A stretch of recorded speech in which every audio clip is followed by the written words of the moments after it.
Okay, hello, this is Dr. Lindsay. In this video, what I'm going to do is go over the practice handout on supply and demand for Module 2. And the first question is, scientists have developed a new way to making emeralds in the laboratory. They can also do this with diamonds and rubies and sapphires, and they look exactly like the real ones. I shouldn't say they are real, but they look like the naturally created ones. They just don't have the flaws in them, and they can be made quite a bit cheaper. So what's going to happen in the market for the naturally created emeralds? And the best way to do this is to look at them as substitutes. They're very similar. They easily can be substituted one for the other, just like black pins and blue pins. And so the way to look at this is with two supply and demand diagrams, one for the naturally occurring ones and one for the lab created ones. So for the naturally occurring emeralds, there's an upward sloping supply curve and a demand curve that's downward sloping. Price on the vertical axis, quantity is on the horizontal axis. And over here for the lab created emeralds, the same thing. There is a supply of these naturally created emeralds, and there's a demand. The demand curve is probably less for the naturally lab created ones than the naturally occurring emeralds. And we have some sort of equilibrium in both markets at some price level and some quantity. And the lab created ones are probably a little bit cheaper than the naturally occurring ones. So now we have this new technology that occurs in creating creating emeralds in the lab. And so as a result, with a new technology, we should be able to make the same emeralds cheaper. And so the effect of this will be a shift to the right of the supply curve. And we should see the price drop of the lab created emeralds and the quantity go up. The quantity goes up because the price drops. And the law of demand is the price drops, the quantity will increase. So there'll be a movement down and along the demand curve. Now, since these are substitutes and more people are buying the lab created ones instead of the naturally occurring ones, that means the demand decreases for the naturally occurring emeralds, which means that the supply and the demand curve here shifts to the left. There's actually a shift in the demand curve. So at the same price, people buy less of them. We move to a new equilibrium pretty quickly. And we can see what's going to happen here is that the price of the naturally occurring emeralds will fall and the quantity, the equilibrium quantity will decrease.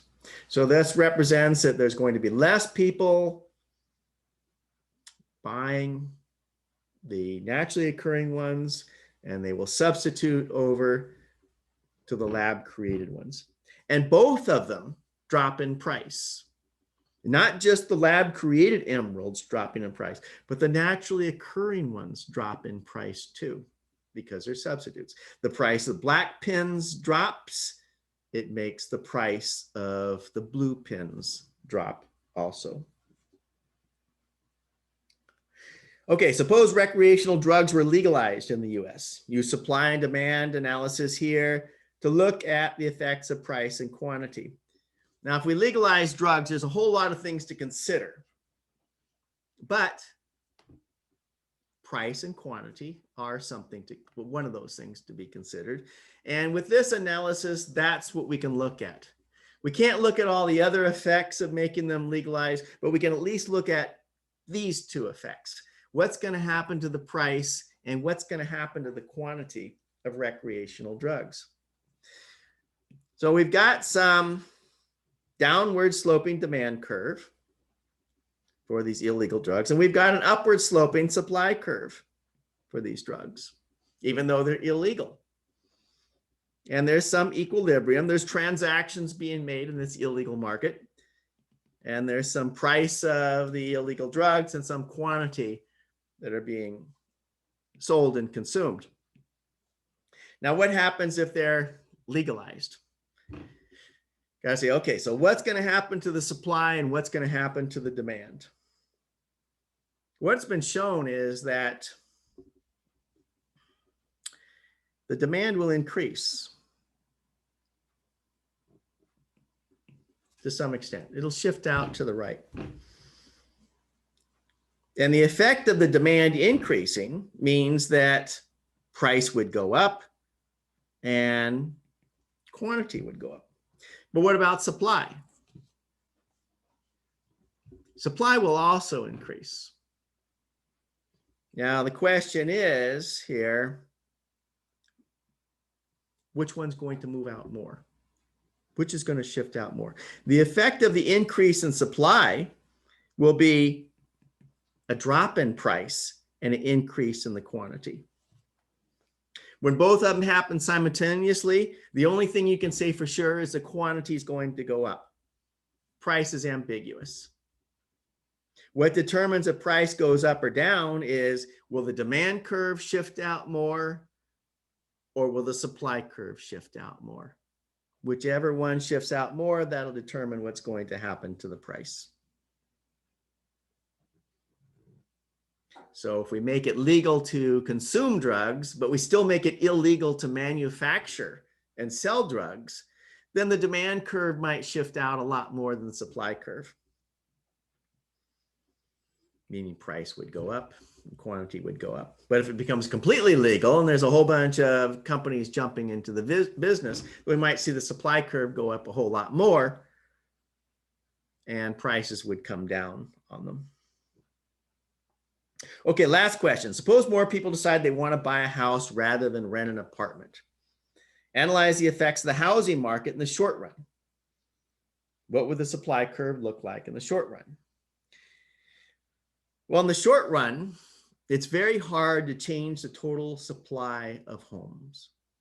So we can pretty much write this supply curve, draw the supply curve as just a vertical straight line, that there's some fixed quantity in the short run. Yeah, new homes can be made. Builders can come out and start building them, but it takes a while to start building them. And, you know, it's a small percentage of the total number of homes. We've also got some demand curve for homes and some equilibrium price. We'll call it P star for homes.